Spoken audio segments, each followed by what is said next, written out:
Hello. Hello, I'm Jordan. I'm Joe. And I'm Nick, and welcome to the KBX Nutrition Podcast. Boy, it's great to have our host back. Yeah.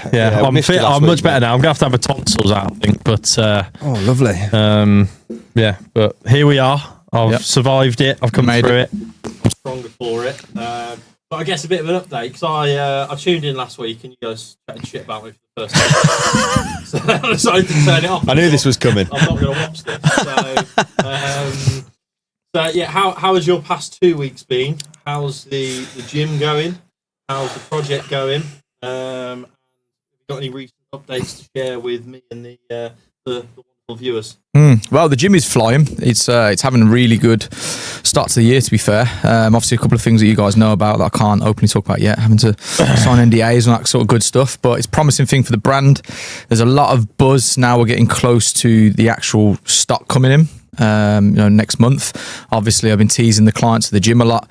And there's a lot of buzz around, like people trying to ask about getting towards him, when it's going to be available at the gym, which obviously led to our conversation the other day about our B2B offer, which is another exciting sort of opportunity.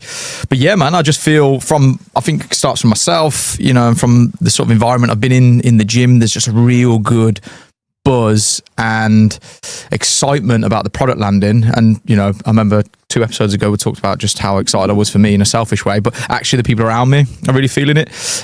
Even certain individuals beyond the NDA were like, have you got it? And I'm like, it's not here yet. And even they're excited to try it, which could potentially be absolutely massive straight out the gate. So I'm just riding this big names, isn't it?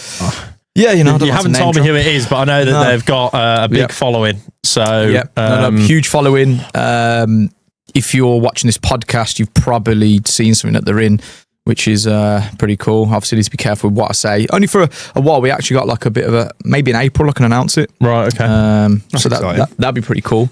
And this individual has also expressed how open they are because of how much they appreciate the training, how much of an effect it's having on their career. Already, they've expressed an interest in creating content together off their own back, which is really exciting. Because it's these little breaks that can completely change the trajectory. Trajectory.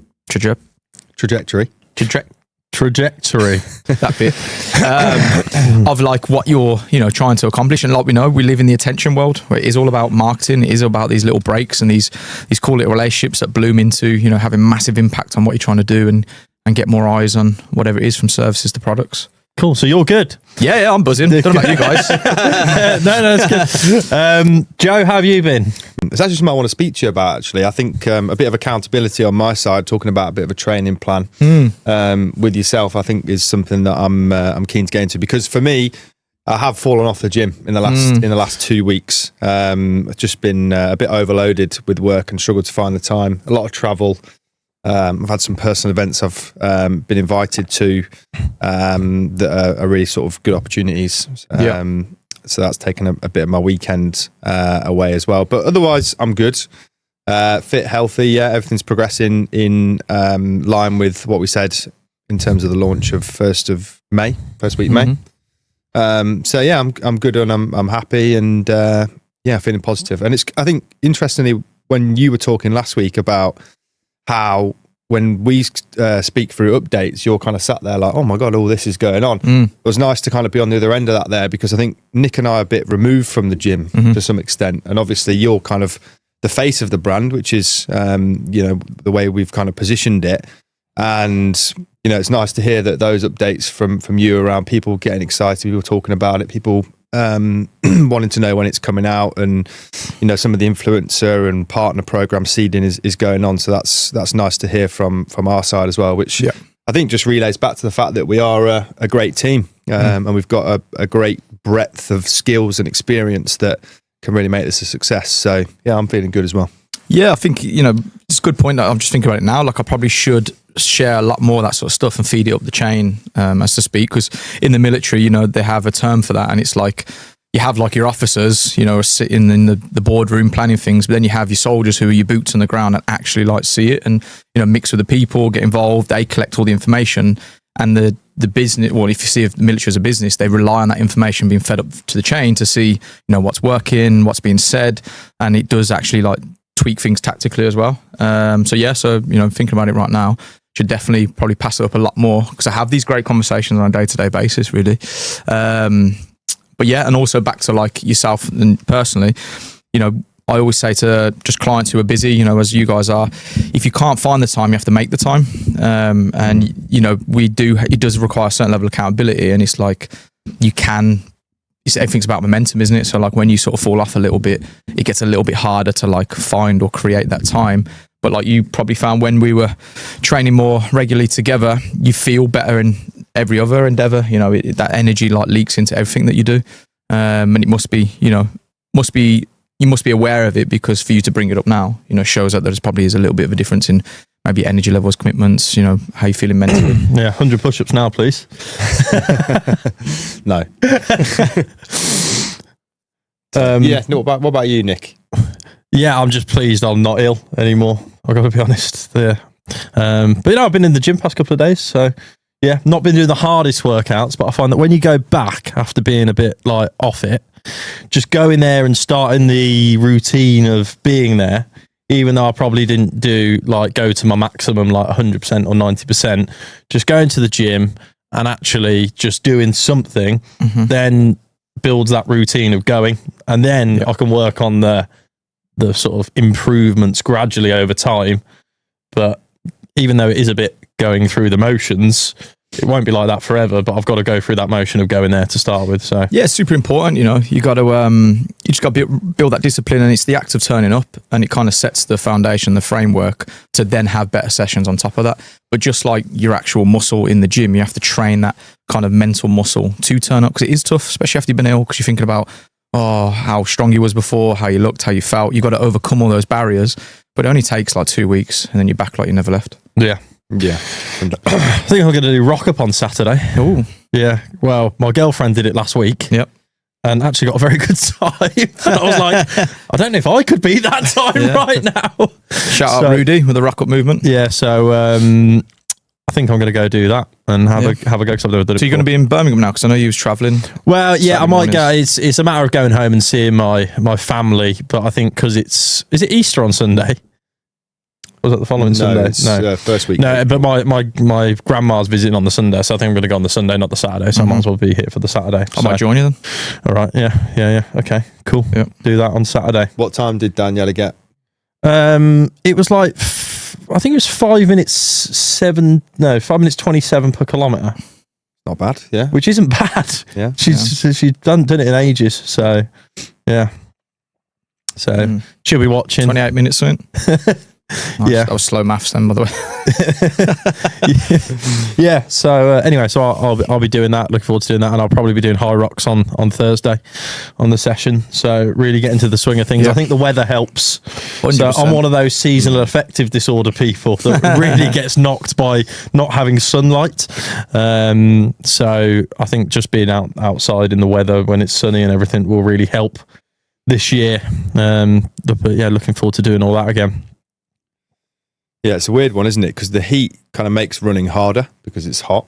So I find that generally, like in October and November, I actually get better times. I find it easier, but it's not as nice to go out running. Yeah, well, it's physically harder, but mentally easier.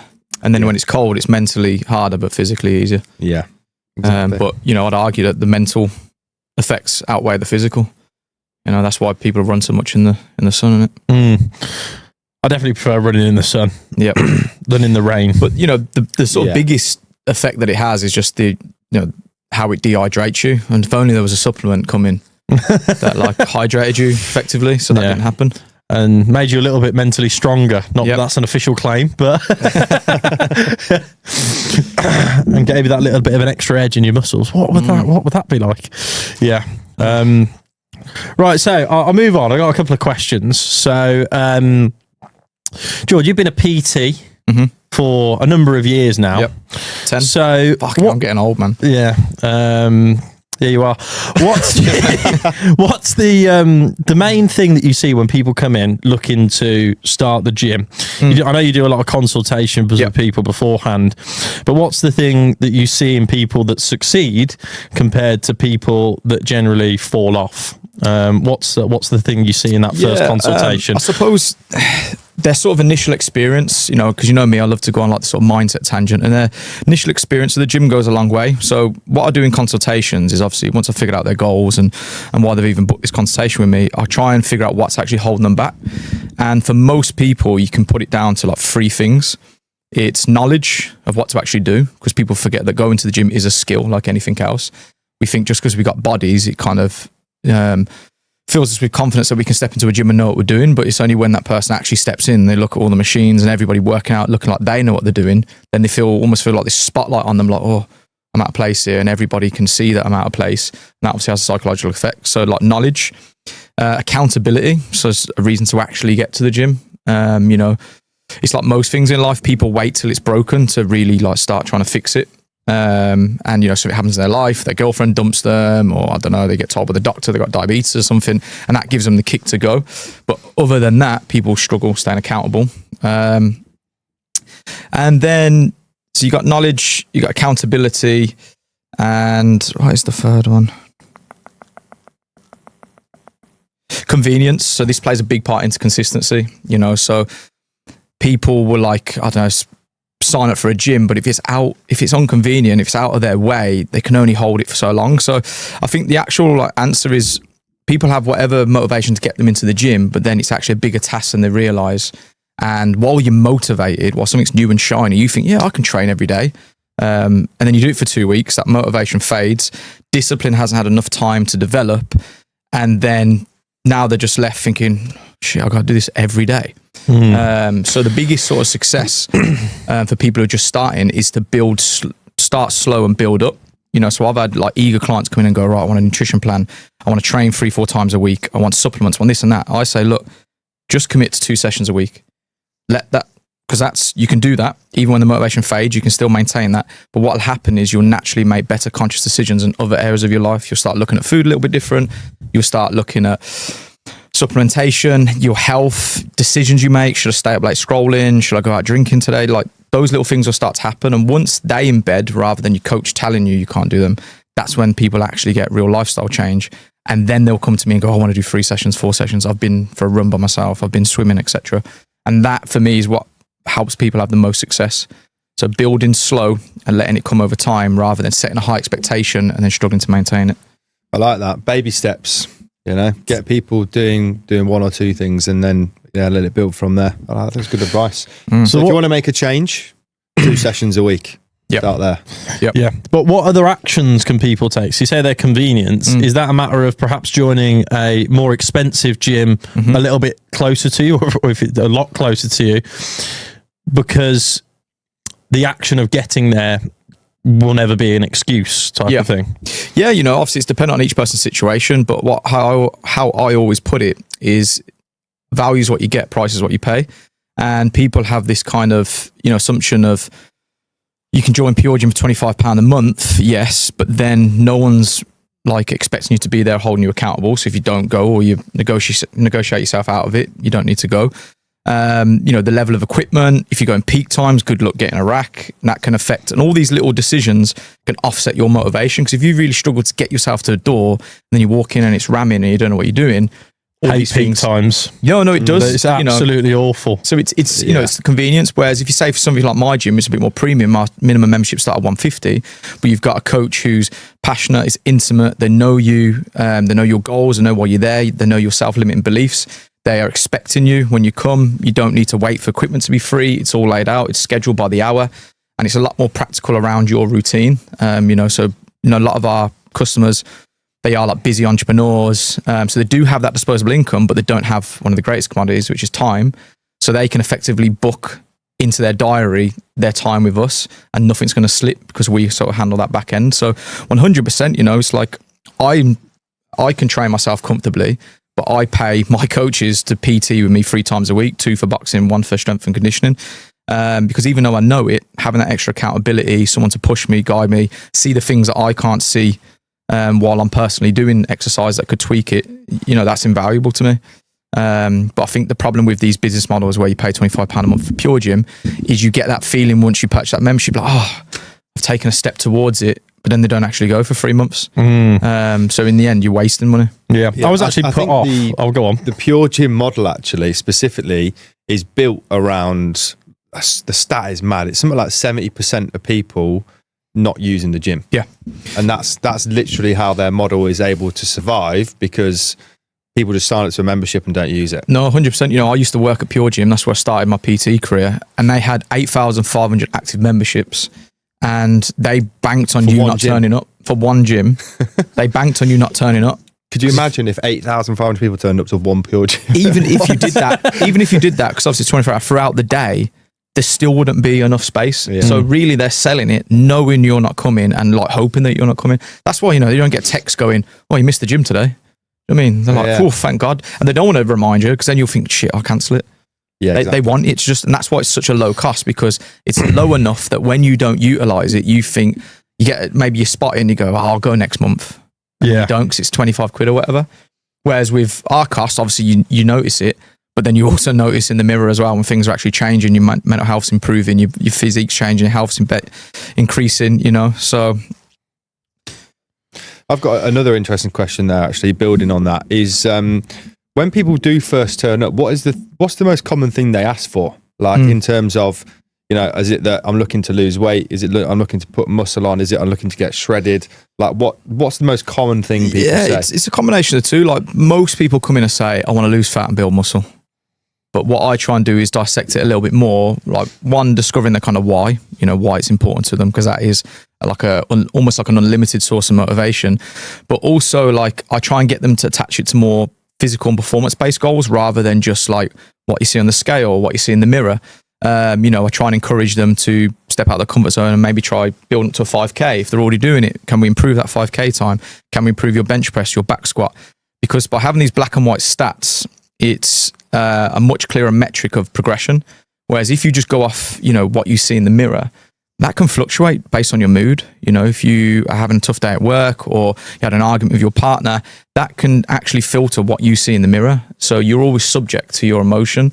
But having like a black and white, you benched 100 kilos and you ran a 5K in 25 minutes, whether you're in a bad mood or not, that number isn't changing. Stats don't lie. Yeah, you know, so many people fall off because they train, they actually progress, but then one day they look in the mirror and they go, oh, it's not even working, what's the point? And then they stop, you know, because the brain loves that. The brain wants to stay comfortable, and it is uncomfortable getting up and going to the gym and exposing yourself to that and training. So any kind of like evidence to suggest that it isn't working anyway, it's a waste of time and money, the kind of subconscious comfort brain loves that. But yeah, so for me, it is people just want to lose fat, gain muscle. I try and tie it to like their health. I try and get them project their life in 10 years. What's their quality of life like, their movement? You know, how do they see themselves, where they look, carry themselves, how do other people interact with them, get them to buy into that. And then we record it with trackable metrics that don't change based on their mood that day. That's an interesting one, because I've joined loads of gyms throughout my life, and I've always trained really throughout my life. Periods where I haven't and periods where I have. But I've never really had like I couldn't say if I came to your gym and you asked me and said, you know, why do you want to come and work out? What's your goal?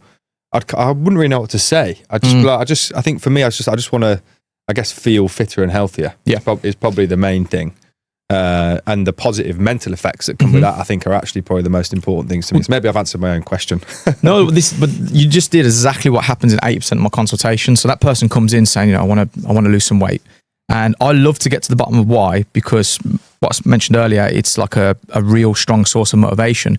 But most people don't actually know, like on the surface, because they don't reflect. You just did it then in about 5 seconds, reflected and got to a deeper layer. Just because I know I didn't ask you the question directly, but you asked it based on what I said. And you'll be surprised. Like people come in and go, I want to lose weight. And then I'll go, okay, you know, why? And they said, well, you know, I've got a holiday coming up. I said, okay, why is it important that you lose weight for that holiday? I was like, well, I'm going with my husband. I was like, okay, and so why is that important that you want to lose weight for the holiday with your husband? And then you break it down. They'll say things like, you know, I'm uncomfortable getting in my bikini in front of him. And now you're like really tapping into why they're actually there. You get to the honest layer. Then this is where like my identity sort of comes into. I get them to imagine the version of them that's confident in their eyes. It's not about me. I don't say what looks good in a bikini. It's about them visualizing it. You know, them looking good and confident, and their husband's reaction when he's like, wow, when you walk out. And if you can get people to tap into that and actually visualize it, all of a sudden you don't need to start motivation. I have to text them less. They start turning up early. They're jumping on the bike, doing a little warm up, because they're now becoming somebody that does the gym 2-3 times a week, because that's who they are now in their head. They're not like trying to motivate themselves to go to the gym so they can become this person. It's like mentally they become this person already, and they do what that person would do, which is exercise and look after their health, make better conscious decisions. So that's that transfer of ownership, isn't it? Yeah. So they're no longer seeing it as something that could happen, as something that I'm going to make happen. Yeah. And this just stemmed from years of, before I used to be constantly chasing clients up, even clients that live local to my gym. I'd go around and knock their door, but you can do that as many times as you want, but until that person actually changes the way they view themselves and their commitment to the gym, you'll just continue having to do that. Yeah. And so what point then do you add supplementation? What's the point at which you start going, right, this is the right time for you to be taking something to aid your performance and increase your levels? Yeah, it's a good question. It depends on their level when they come to the gym. Like if they're already, training, but they're plateauing and not seeing results, 100% straight in there. I ask them the 3 main ones. Are you taking creatine? Are you taking electrolytes? Are you taking nootropics? They're like my base. They have been for the last 5 years at least. But also they're the ones that anyone can benefit from, even if they're doing light activity, like walking their dog or something like that. You're going to benefit from being better hydrated. You're going to benefit from the creatine. You're going to benefit from better cognitive function. But for me, I don't like to overload them with too much of a lifestyle change, but certainly by like week 1 or 2, I would be influencing them to start adding some supplementation to it. And not because that's the kind of, they have to train first, but more so I don't want to like overload them cognitively or give them too much to change at the start. They could 100% do it from day one. It's just as a more of a mental thing. I like to build it in stages. Feels like another level up, I guess, doesn't it? It's something to, no, 100%. Cool, right. I got another question here. This one's for you, Joe. So Okay. You've been involved in sports technology for a long period of time. Yes. So what would you say the advances in sports technology have been, and how are they getting people into sport in 2026 now compared to probably what didn't exist 5 to 10 years ago? That's a good question. You put me on the spot here. Yeah, I think so many different things you can talk about here. I think given the fact that a lot of sport tech is data driven, so collecting people's data and statistics and being able to feed that back, instantly. So whether you look at like a Strava, whether you look at like an Apple Fitness, anything like that, being able to now kind of get your stats from something like that and Got my Whoop. Exactly. Yeah. See how you can improve. And I think the convenience of that as well. So not only the fact that you can actually track your data and see where, measure yourself against the numbers, but also the convenience of it. So having it, on your wrist straight away. And then for us, things like, so take cricket as an example, that's kind of mainly what we were involved in. You used to have to go and book a bowling net at a cricket club, for example. You'd have to have a couple of friends. You need good weather. You need to make sure that the kit's available, and that's quite like a long, drawn-out process. So I think a lot of the advances in sports technology at the moment are overcoming those barriers. So the thing, eradicating the need for multiple people, eradicating the need for good weather, eradicating the need for expensive memberships as well, and having to pay lots of money for certain facilities, by making them more available by breaking down those barriers. So automated technology that means you can just train by yourself and things like that have really kind of sped up the increases in participation as a result. Cool. That's good. That's good. Enjoy that. I'm just trying to think about all that. So basically, the data is probably that's something that I obviously track and use. Yeah. But there's almost like your personal data from that. But then I think for the cages, which I know you're talking about, is kind of like competitive data. So a little bit more like bowling. It tells you how many pins you've knocked down on the screen. You're thinking from an entertainment perspective. But I was actually talking about more from a training perspective. Okay. But that barrier to entry isn't there now because I don't have a friend who's a cricket bowler, for example. Exactly, yeah. So I can just go, but also I can judge whether or not I've done any good. Correct, yeah. So there are systems out there now that you can go and train at. You sign up to a website, you book in, you get a code when you turn up. It's a 24-hour operating system, so you can go at 2 a.m. if you want. Use your code to log in, and then have a full training session. Get data and insights from your performance. There's like ball tracking cameras and machine vision learning that tracks your like body position. You got sensors you can put on your equipment to show how fast you're swinging your bat and stuff like that. And then I think also a step up from that, and we're keeping it very kind of cricket focused here, but the systems that they have now are able to actually do like drills and match scenarios. So also, if your mate was a cricket bowler, he might be amazing, but the chances are he's probably not that good, potentially, if you're just going for like a one-off. He might be all right, but now you can actually get customized deliveries for you suited to your ability. So at certain speeds, you can get the ball to swing and spin and all that kind of stuff. So you're able to train against a machine that is actually capable of kind of delivering any sort of delivery to you, so that it's relevant for you. There's a lot of that within golf as well, isn't there? Around playing on, you can hit a ball and play onto different courses, and the greens over there and the bunkers over there and things like that. We went to Tocker, probably less for football, but it's still hit the top corner and things like that. Example of an entertainment product, but there are training ones out there. Yeah. Would you say this sort of technology has dramatically increased the kind of base level of like professionals now, and how harder it is to break out into whatever the sport is, from cricket to football to golf? No, I think it makes it easier. Really? Because I think it gives people who didn't previously have access to this sort of tech more opportunity to go and play it. And because of a lot of it is automated, and because of a lot of it is through machines, the businesses have lower labor costs, lower staff costs. You don't need coaches. Yeah. I think coaches can still utilize it, but I think that kind of base level, if you really wanted to go and find a facility that you can just train at any time, any day, that will exist now for a lot of sports. But I suppose on the other side, surely though, having now way more people operating at a higher level, it again makes it harder because you got more competition in that field. True. Yeah, it means that the number which then of forces, people, which was like my original point about like the kind of baseline entry level to become a professional athlete has to go up a notch, because if you've got thousands of people of the same standard, there's got to be something that makes someone stand out. Yeah. But I think there is that kind of like flair and talent piece that comes into it, which everyone, competition's good, isn't it? Have got as well. That makes the best stand out from the best. Surely it makes the mid-level much more, like, because not everyone's going to be a professional, but it makes that mid-level sort of not a professional athlete, but is good at something. Yeah. Sort of more Maybe that's common. What it does, it just closes the gap from people watching on the sofa to people performing on the TV. Yeah.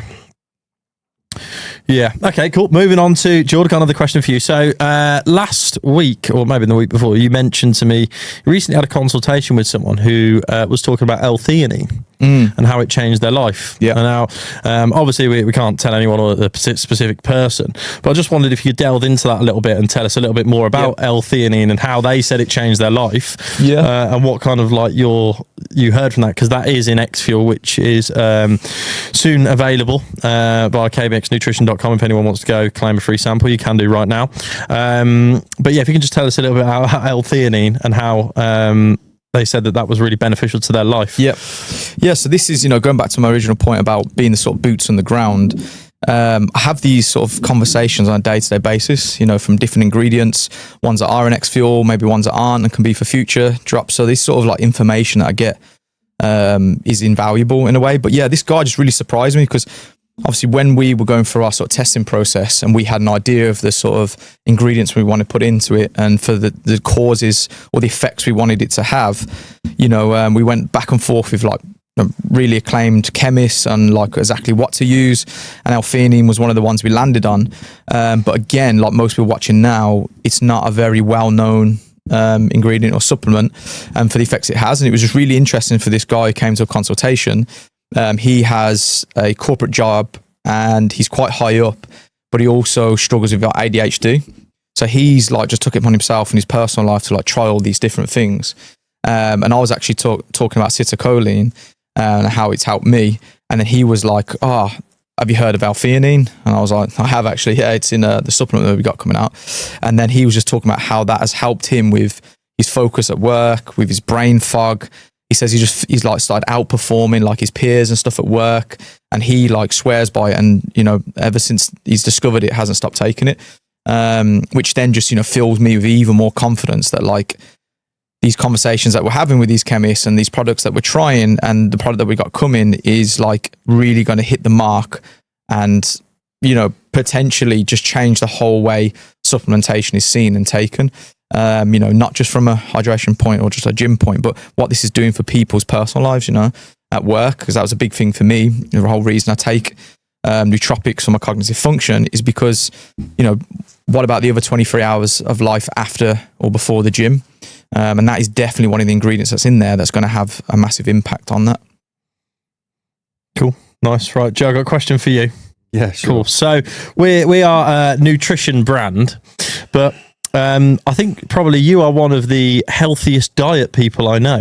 Cheers, mate. And do you know how I know this? Hold on, I'll just give him a chocolate brioche bun in there. Me this morning, to be fair. Yeah. No, but in general, you whenever you're bringing in food, it's always a wide variety of vegetables, fruits, and then he'll sit there and chomp it the loudest that anyone's ever eaten. So I think, can you just lean into, well, obviously supplementation's great, but it is always to support a healthy nutritious balanced diet. 100%. And supplementing should never be used as a substitute for that. So supplement, not substitute. There we go. Not substitute. Yeah, it's to accompany a nutritious, balanced, and healthy diet. So look, I think the core principles are, get your proteins, your vegetables, and your whole foods. Essentially, they're the core kind of three ingredients that I try and include in everything that I eat. So whether it's quinoa, brown rice, as your kind of your carbs, and then boring food but important food. Yeah, but you can still cook it. You can still find ways to cook boring food in like a tasty and healthy way. Like explore using spices, using the tender stem with some seasoning on it. That's it. Yeah, a bit of shaved garlic, a bit of chili on there, a bit of soy sauce. And yeah, I think it's funny because to me it's incredibly obvious like what you should be eating to be healthy, but I know it's not obvious to everybody. So making sure you're getting your protein through your meats, or if you don't eat meat, soya. There are other substitutes out there. I know Quorn is quite a popular. My brother eats a lot of that, yeah. And veggie one. Yeah. And just think about it. Don't overeat too much and avoid sugary snacks and sugary foods is essentially, it's not kind of rocket science. Don't eat loads of crisps and donuts. Having the odd treat occasionally now and then is absolutely fine. But just stick to some core dishes. And I think, do a bit of research on some recipes. So like HelloFresh is a great way to kind of learn recipes and test the waters there. So there's loads of stuff out there and available that you can use to actually create, clean, nice and healthy dishes for sure. Yeah. So would you say to anyone who's perhaps looking to take X-Fuel that they need to be sorting out their diet first if they were perhaps, takeaways 5 to 6 nights a week, maybe lunches were just, crappy little meal deals from insert supermarket name. Is our product for someone like that to try and supplement, or is it? I would personally say fix your diet first as an immediate priority before you take any form of supplement. That's got to be the core principle. It's most of your kind of health of where your body gets its nutrients from will come from what you eat and your food. 1,000%. I wouldn't say, it's all right if you're having McDonald's every night, but you take X Fuel. Yeah, it's managing expectations, isn't it? This isn't. It's like putting a plaster on a leaking dam. It's you need to sort your 3 pillars out first, which obviously your recovery, your sleep is super important. I can't believe how much I talk about this in consultations of people thinking I'm a 5 or 6 hour night person. I'm like, the brain needs 8, especially if you function at a high level. Your exercise, getting your steps in, actually training and moving the body, and your nutrition, they are your 3 main pillars, and everything else kind of sits on top of that. After that, it's a little bit skewed about what's important, whether it's supplementation, whether it's meditation, all these kind of things. There's loads of different stuff, but get those 3 in line first: your sleep, your movement, and your nutrition. And then you will get more effects from the things like the supplementation, like you were saying, to expect to eat McDonald's every night and then take X Fuel, and for it to just counteract expectations need managing there. I actually think the biggest difference I feel, if I have a bad meal, the energy I have the next day is awful. Like if I don't have some whole foods, like some whole food carbs in my system, especially if I'm going to do exercise, like I really struggle to kind of perform at the same level. It's kind of like, the term ignorance is bliss. Like once you've, sorted that out and you've experienced what your body functions like at a high level, when you've sorted out with whole foods and you've got a good diet and you've got good sleep and you're training, it's hard to go back. I think for a lot of people, they've been stuck in such like a kind of way of like operating at a lower level because maybe their diet's off, their sleep's poor, loads of energy drinks, they're not exercising, so they're used to it. But when you actually, step out of it long enough to feel the positive effects of making all those changes, it's really hard to go back. And that's probably what you're experiencing, Once you've eaten clean and then you have a shitty meal, you're like, whoa. But really it was kind of like how a lot of people are just feeling day to day. And it's like, once you've discovered that gap, it's hard to not want to carry on with it. Yeah, you say you notice it physically. I notice it mentally. If my diet goes off the rails, which does occasionally happen every now and then, but if it does, I notice it mentally, like massively. Like I'm just foggy. Yeah, like I'm so foggy. Like if I, for on holiday or something, end up just pigging out on whatever, and eat sweets and Haribo and things like that, and that, for 48 hours, let's say I did that. And, breakfast was a load of rubbish. And then, we had takeaway and things like that.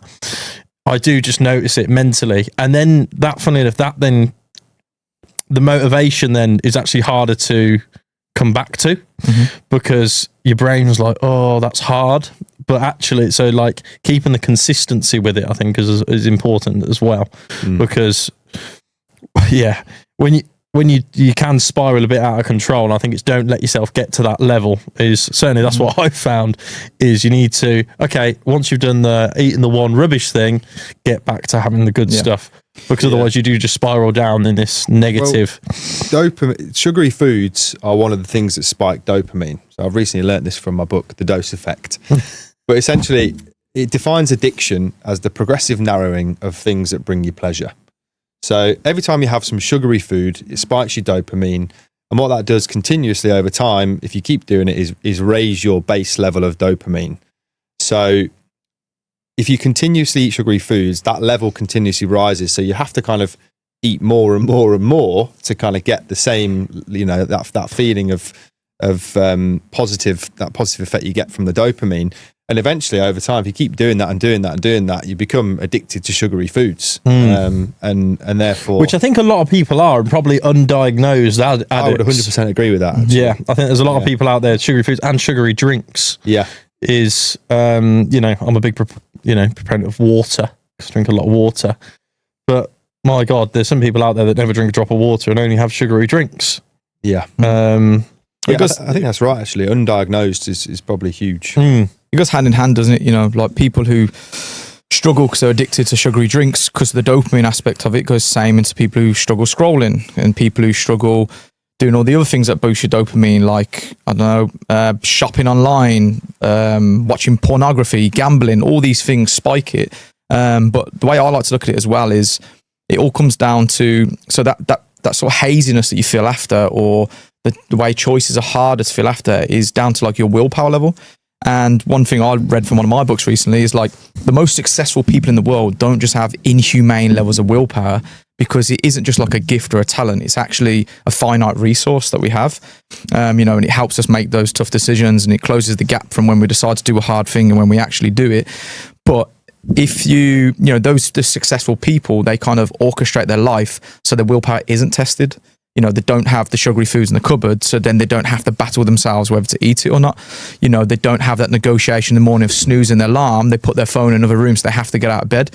And what this is doing is preserving your level of willpower for the things where life is going to test you later on. And when you have that binge and you have that crash of like sugary foods and bad habits, your kind of like willpower reserve shortens, and then you have less of it to help with other decisions in your life. And that's where you get people spiraling. And then they end up in this rut where they're just kind of like eating all this junk and scrolling their phone to feel not even happy, to just feel normal. And you really have to kind of like regulate that kind of baseline that Joe was talking about and bring it back down, so those decisions don't seem as hard and they don't have such a grip of you. And then when your willpower's back up, you can kind of make the decisions to put the framework in life to actually live a better and healthier life, both physically and mentally. What you're saying there is actually spot on, because he goes on in this, TJ Power goes on in the Dose Effect to talk about how it affects willpower. And it's actually linked directly to something called the AMCC in the brain. And what happens when you resist something that's giving you dopamine, which essentially is willpower, is every time you actually resist something, the ability to resist it in the future becomes easier. And it's almost like you get a rep in the gym is the same as a rep for your AMCC in your brain. So the more you can kind of resist stuff on a continuous path, and I think, like you say, you will have the occasional slip, which can kind of, reduce that willpower. But the more you do it and the more consistent you are with it, the easier it will become as well. Yeah, I'll call it the art resetting. So this comes up a lot with clients, when they, whether it's to do training or maybe they want to start like a diet and they want to start watching what they eat, and they do wicked Monday to Friday, and then they go out for work drinks Friday night, and that rolls into like junk food Saturday, and then they go out Saturday because their willpower's a little bit low, their energy's low, and they're fucked up, and they literally spiral from there. And what I try and explain to them is, one, the art of resetting. So how quickly can you get back on to what you're doing? Yeah, all right, you fucked up, you had a moment of weakness, you went out and drank, you ate junk food the next day. It ain't going to ruin everything unless you allow it to. But then most people go, I've messed it up now, so what's the point? But if you can just get back on the horse Monday and get back into it, that's how you kind of start building that reserve or that well of willpower even deeper, by starting again. And I always use like the sort of analogy of like, imagine you sliced up an apple and you drop one little slice on the floor, so you just go, I might as well pour it on the floor now then. It just doesn't make sense. Like, people focus on the 1 day or 2 days a week that they messed up on, and not the 5 great days that they had in comparison to the week before. And they just need to flip it and focus on the good that they're doing, and that will over time outweigh the bad. It's funny, I didn't know all of that you said from your books, because I'm not a big book reader. But when I quit drinking, I remember I quit drinking and I quit vaping at exactly the same time. And yeah, the first couple of days it was hard, but then it became easier and easier and easier and easier and easier, certainly for the drinking, maybe not the vaping as much at one point if I went back to it. But at that point I knew that, well, if I'm not going to drink, that would be the catalyst for vaping. So I thought, well, I'll just do it all at once.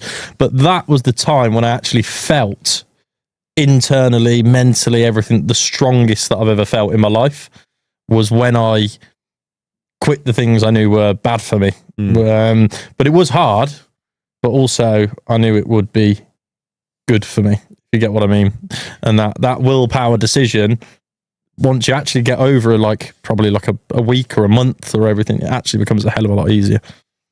You don't even think, do you really? No, I don't even think. No, it's the starting it, and that first, that short-term pain for the long-term gain is what makes a difference. 100%. Yeah. Cool. So we've talked a lot about nutrition type stuff and gym and everything, but going to throw a bit of a situation at you here, which is a bit more fun. What do you do if you've run out of toilet roll? What's the thing you turn to? I was expecting creatine in that sentence. No. So you've gone to the toilet. You've run out of toilet roll, right? Right. I've actually got a list here. Where are we? At home, or are we in like a public place? We'll throw a couple of. So you can do it at home. You can do public place. What's your like? I'm going to get out of this. What's your problem solving? So you've gone. Crap. there's no toilet Quite roll. literally. Right? So, yeah, quite literally. Because I had this situation the other day, so I want to know what you guys are going to say. Is the I've got a few questions. Okay. Is the do I have any other loo roll at home in the house? No. It's not just in the bathroom. You There's are not like full, somebody you are covered. fully out of Okay. loo roll. There is none in the house. You need to go to the shop to get more. Do I have kitchen roll? No. There's no kitchen roll. That's an easy out, right? What do you do? What do you do? Okay. First step for me is so rank. I can't believe I'm saying this. That's literally what I'm sat here thinking. Like, should I share a Should real we share rank this? story? Or Yeah, come on. I have in the past. I've been in this situation before, and it actually differs because if I'm at home, it is different. Yeah. Oh, Yeah. if you're at home, it's different. Yeah. Can I answer for a public place and at home? Yeah, sure. Yeah, go for it. Yeah. Yeah. If it's a public place, I will actually use the inside of the toilet roll. You use the cardboard bit. I do know someone that's done that. I Yeah. have done that before. Yeah. I did. Yeah. Yeah. Okay. Yeah. Yeah. So that would be my first step there. Follow-up question: do you then put it down the toilet? Yes. Yeah, in the public place, I'm not yeah. going to leave that around. Yeah. You don't put it in the bin. If there was a bin, then yeah, probably would actually. I would put it in the bin Okay. because don't want to block the toilet and all that. Okay. Just so Joe didn't steal the next answer. Joe, what do you do? Public place. so this isn't just what I'd do. This is what I did. I had. Oh, it's funny because we mentioned at the start of the video, but I don't even know if I should be putting this on camera, but we're all friends here. So when I had this big opportunity with the NDA client, he was booked in for his consultation, and I was like, when I got a coffee at a public coffee shop, and then I was like, oh, actually I need the toilet, so I thought I'll quickly go. I got half an hour before he comes, and then I went to the toilet, and then sod's law, I've reached for the thing, and I'm like, no, there's not even the brown thing because it's on one of them rollers. So unless I'm going to unpack and get the plastic out like that. So there wasn't even that option, and I was like, oh my god, what do I do here? Like, I couldn't just. I was thinking about, do I just run home and try and get changed? And I was like, no, I ain't got time. And I was like, I can't have poopy butt when I'm doing this consultation with this big time client. So yeah, I hung myself over the sink, got loads of washing up liquid and washing the sink. Then I had to air it out under the dryer. And while I was doing that in this very exposed... the dryer. Yeah. Can we see that position? No, but when I was doing it, I was just thinking, if this person could see that the professional they're about to meet now for their consultation about a massive thing in their professional career, and I'm going to be in charge of it, could see me right now airing my ass out underneath the dryer, I giggled to myself. But this is life, man. Like, this sort of stuff happens. It happens. It's happened to everyone, which is funny that it has happened to all of us. So, all right, what's the home scenario then? Jump in the bath, jump in the shower, man. Jump in the bath. Yeah, just strip off, get in the shower. Okay. Well, I actually use wet wipes at home, so I've run out of them. Yeah, I mean, this brings me on. So this situation happened to me the other day as well, and I'd run out of toilet roll. I'd run out of kitchen roll. And I don't have wet wipes, but what I did have was Dettol surface cleaning wipes. God. So you might go to hospital, bro. yeah, so When you've been ill, mate. yeah, a little bit of ring sting, but Nice. it was, but probably cleaner than normal toilet roll. If I'm being Well, honest. no, I'm big into the whole wet wipe scenario because the way I see it is if you got a bit of doo-doo on your hand, you wouldn't just wipe it off with tissue and then go about your day, would you? No, yeah. So why do you treat your butthole any different? yeah. This is reminding me of a situation that happened to me last night. Oh, what did this happen last night? No, a different situation. Oh, I was on the phone to you. yeah.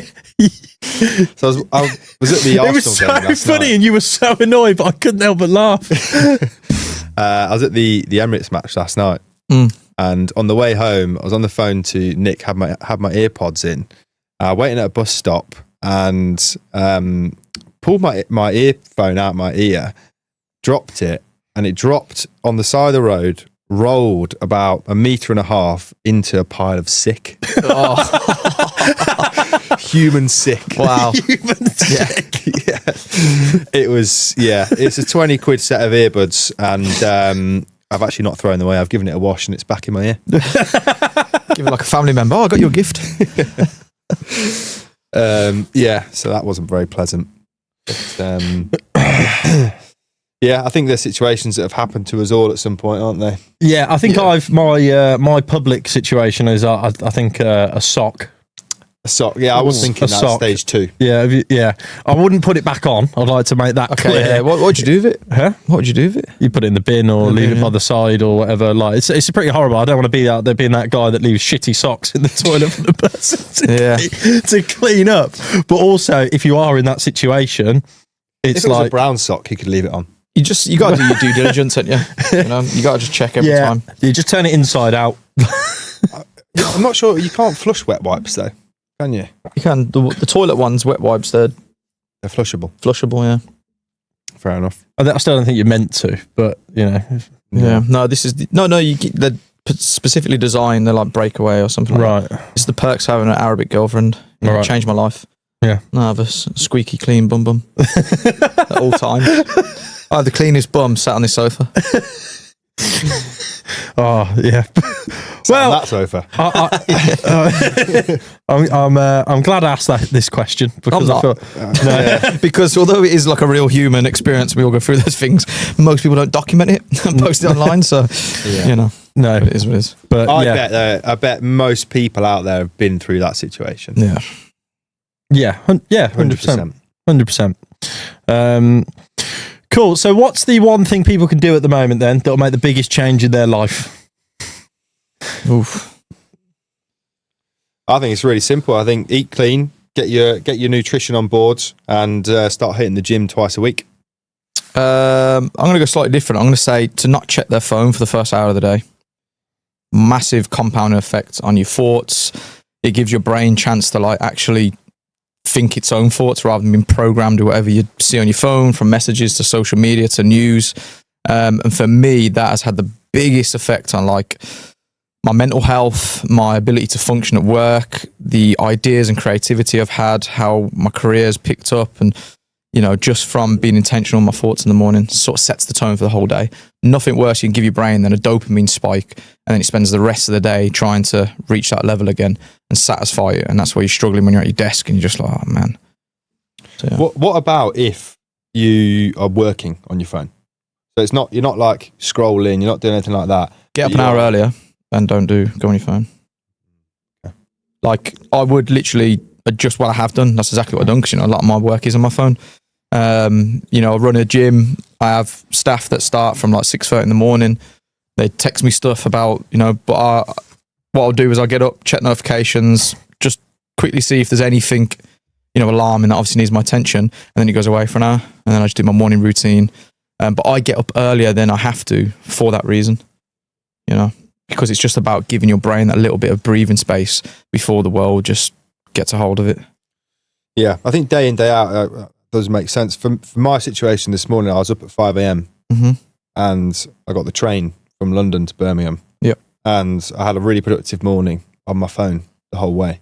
Even when I was out the door in about 20 minutes. So after 20 minutes, I was on my phone the whole way. So maybe that's a bit of a unique situation. Well, I think you wouldn't need to, do a dead hour, but if you're getting up in that 20-minute walk to work before you sat down the train, got into your work, would definitely get the juices flowing. I'm sure you thought about stuff while you was walking, unless you was listening to like music and things like that. I think it's just creating that space in the day and unwinding that habit of just reaching as soon as your alarm goes off and then just sitting in bed doing this more than anything.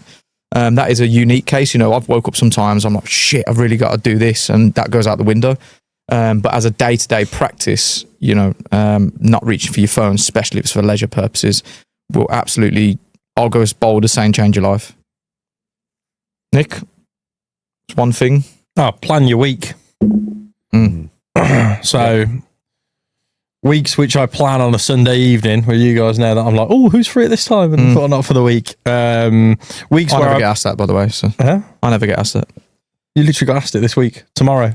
Yeah, we're doing it. No, I thought you meant for like leisure activities, like No, not for leisure. I mean, Yeah, leisure can be in there, but I actually don't have much leisure, if I'm being honest. What was I saying? Do you boys play a bit of paddle tennis? I can. We should get a little paddle group going. Anyway, Right. Plan your week, and I think now that the weather is getting better, get out on a walk. I think if you want to change your life because you're off your phone, that would be my. So I am not a get off your phone. I will wake up and be on my phone from the off, but I would like to have try to have set time where it's like go on a walk when you're not on your phone, not looking at it. You're out in the countryside, in nature, natural green things. Like we live in a beige, brown, black city. It's like get out in the countryside. What? Yeah. No,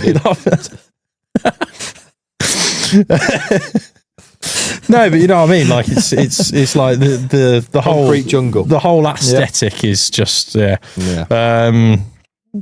So yeah, but get out in the countryside on a walk. I think it's probably there's two things there, but plan your week and get out and have a walk.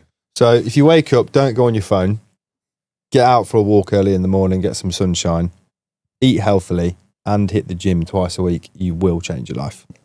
100%. And you'll think, why didn't I start it sooner? And it's funny that everyone kind of already knows that, That's but the thing. people don't do it. And it's mental. It's so mad how humans' brains work that literally they know all the things they're meant to do, but in fact, you're going to get up, go on your phone, not go on a walk, eat, order a takeaway so you don't go outside, stay inside, scroll on your phone, watch a load of rubbish, because that's the easiest thing to do. But it's easy and it's conditioned, isn't it? You know, it's pattern recognition, which is what habit is. It's also the easier option. But also the human brain, or like humans in general, they struggle unless the outcome's certain. You know, like if I said to you, if you turn up to the gym every single day for the next year, you will 100%, here's my magic ball, have your dream body, people would do it. But because I'm saying like you can have a better body if you turn up, but I can't show the magic ball, they're like, that's what leaves the door open to be like, oh, is this worth it? You know what I mean? Same in business, you know, it's why people have grand ideas when they start a business and then tap out after a year, you know. But if they could be shown that if you dedicate and sacrifice for 5 years consistently every single day, you will be a millionaire, they would do it. But it's the uncertainty that, you know, makes people throw the towel in. Cool. All right, we'll do one final question then. What's one thing you're going to make yourself accountable of this week?